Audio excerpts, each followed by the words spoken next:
So, Richard, what made you decide to do this project? I'm asking myself that right at this moment. No, I'm kidding. Let me go. I don't wanna be I was turning 40, and I'd been a parent for about 8 years, and I wanted to say something about childhood. I was trying to make a movie about childhood, but then the dilemma hit me of like, well, what part of childhood? All my ideas were all over the place. Oh! Don't worry about it. Wish we could use the bumpers. You don't want the bumpers. Life doesn't give you bumpers. The grid of 1 through 12, those grades you kind of have to go to. That's kind of what you're sentenced to from childhood. You're gonna be in school through 12th grade. You're gonna live in your parents' house. There was this thing beckoning beyond that, and I wanted to get there in the movie. And that's what I had to express about growing up. Finally, I just had this one big idea. We'll just get the same cast and we'll film a little bit each year. Like, could you do that? Would that work as a movie? I met a lot of kids back then, and Ellar, he seemed the most thoughtful in a way, a little ethereal. I liked the way his mind worked. He wasn't even reading yet at that age, but I liked his taste and how he was kind of processing. We were sort of a family, you know, he was like the son I never had. He was maturing along with my own daughter, Lorelei. They were like siblings in a way. Ellar, throw a stuffed animal the way you do. Is it fun having a little brother? Well, yes. But I like being an only child better. Describe Ellar. Well, he's interesting. He's nice most of the time. He dresses like a teenager. He really does. He said I dress like a teenager. Once Lorelei kind of knew about the project, I don't think I could have lived my life in a normal fashion with some other girl in that part. What are your favorite movies? Well, Waking Life was cool, but well, the animation was cool, but well, it was kind of boring for me. Not to insult you, Daddy, but it was kind of boring for a little child. I think my original conception, I couldn't help but be a little more autobiographical, thinking, well, maybe a kid who's into sports and all that. And Ellar's not really like that at all, but I could definitely see that he was going to mature into an interesting adult. Door. When Richard first called me and he asked me, what are you going to be doing the next 12 years? He didn't tell me about my part at first, he just told me about the idea. And I said, I want to do it. And then I said, oh, what's the part? I should probably ask you that. There's my mom in the movie, and then there's her son in real life. But it's supposed to be me. She has like the exact same color of eyes, like the same tone of skin. She would be totally believable as my mom. When I first came out, their parents let me basically stay with them for a couple days. Like I took Ellar to the laundromat while Lorelei went to an art class. So just trying to get them somewhat comfortable, at least asking me for things like, I'm hungry or I want food or whatever thing it is. She haunts a toilet? And they were so cute. It's so sweet. We did so many art projects. We painted the walls of stories that they liked. His bunk had some and her bunk had another, and we were painting over them. Just the layers of us that were in everything. What if after we move, Dad's trying to find us and he can't? Oh, that won't be a problem. He can call Grandma and she'll tell him. Hey! Oh my! Oh, look at you! You're so big, MJ. Michael Presti! You know, the film's called Boyhood, but it could be called Motherhood, Fatherhood, Bumbling Through Adulthood. It was an opportunity to see parents evolve as well as kids. Run the lab! Let's hear it for the father! Boom! You guys are gonna be seeing a lot more of me, okay? I missed you two real bad while I was gone, okay? I want you to know that. I just needed to take some time. It's kind of a simple idea, really, to watch time work through a film, but it's so impractical on a production level. Are you gonna like let it grow? Next year, I'm thinking your contrast is better. The shorter it is, then it's long. It'll seem like, ooh, a lot of time has gone by. You know, to shoot 3 days, you still have to cast and get locations and get a crew and rent equipment, and each time it was like its own film. Action! I got lucky that IFC Productions, who funded my last 2 films, liked the idea.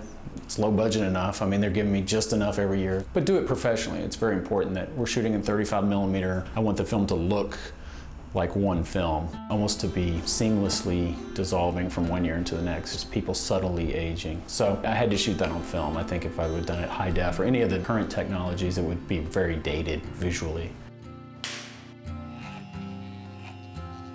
I mean, he didn't even ask. He just cut it. Now I can see your pretty eyes and your foxy face. Do you think that being raised by a single mom has affected you? Yeah, I mean, my mom was very young when she had me. I think she was 22, 19 when she had my oldest sister. We sort of in that way grew up together. You hear people who have teen moms say, oh, we grew up together, but there's something to that. You go through their own maturation, their own dating. I saw my mom get married a few times, a lot of relationships. She went to graduate school. We were kind of pulled through her entire life. When I was a young adolescent male, there was this growing sexual awareness, you know, all this pressure starts.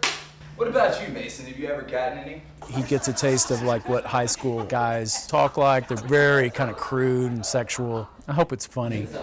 Do you feel that the character's life has paralleled your life in many ways? People ask me that a lot, and not particularly. It's a pretty different character. Yeah. I mean, there are certain aspects, you know, there's teen angst, there's drugs, there's sex, what everyone goes through, but like on a more personal level, I think it's more similar, if anything, to Rick's childhood. Have you been? A little bit. Oh, okay. What Rick tries to do is kind of harness a collective imagination and get people aboard something larger than something one individual could do. Climb to the top, look over the ledge, dance barefoot on a razor's edge. Reach for the stars, grab the tiger by the tail. If I don't try, I'll never fail. This is one of the first years where Ellar has evolved into such a co-collaborator. You know, in the early years, it was sort of manipulating a performance from a kid.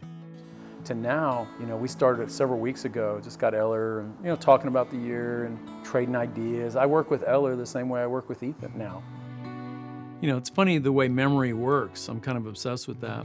So this film, I was really trying to go for those off-kilter moments. You know, they're not trying to say any big statement about growing up. It's just another moment in your life. There's a lot of drama in and around, but to varying degrees. What's dramatic, what's not dramatic, what's banal, what's poetry. Who do you want to be, Mason? What do you want to do? All of the areas that we are unaware of, all of the things we miss, how we think these big moments are life, when I graduate, when I get married. But really, maybe life is the moments in between those big moments.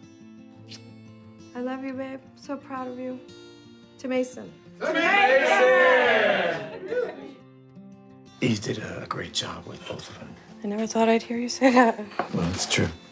Thank you. When he goes away to school, there's a part of her, I think, that thought her life was gonna begin once her kids grew up. Mom. You know what I'm realizing? My life is just gonna go like that. This series of milestones. Sending you off to college. You know what's next? Huh? It's my fucking funeral! She's not even aware enough to be able to say, I just don't know who I am when I'm not a mom. Her last baby goes. I think it totally freaks her out. What do you think you'll be doing 12 years from now? No idea. I suppose everybody wants to know what everybody's doing 12 years from now. It's not important to know that far ahead, just like in life. How boring it would be if you knew the day and time of your own death or something. I mean, I've had 12 years to think about the notion of, well, where does growing up end and where does aging start? You know, if you ask anyone, like even our title, Boyhood, I was like, well, where does Boyhood end? Is there a year that you're no longer, you know, it's like, what does that mean?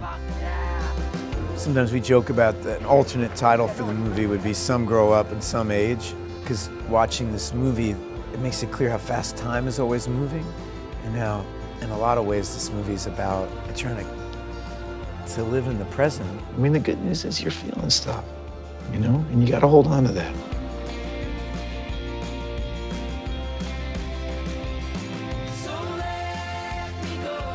Slow down, little Ellar, back to 40.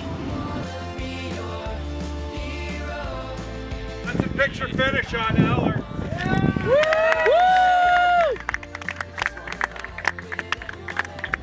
We just finished the 12-year project after 12 years. I feel like I've taken it for granted for a long time, just this project and being able to work on it, just because I don't remember life without it. So it's just been such an integral part of everything that I have forgotten to appreciate it, I think, for a lot of the time, and I feel kind of remorseful.